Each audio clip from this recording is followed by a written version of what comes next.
ভাই সরেন না, ভাই সরেন না একটু।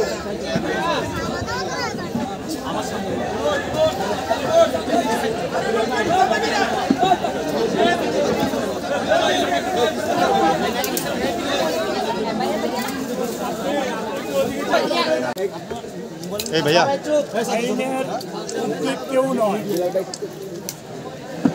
সুষ্ঠু তদন্ত করে বিচার অবশ্যই হবে,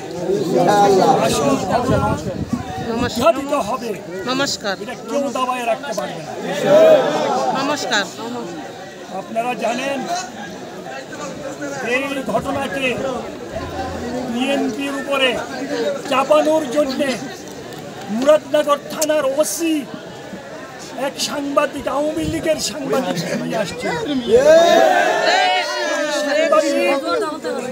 তার ভাষ্যে বলেছিল বিএনপির ম্যাডাম জিয়ার নির্দেশ, তারেক জিয়ার নির্দেশ, আপনাদেরকে সংখ্যালঘুদেরকে পাহারা দিয়ে রাখতে হবে।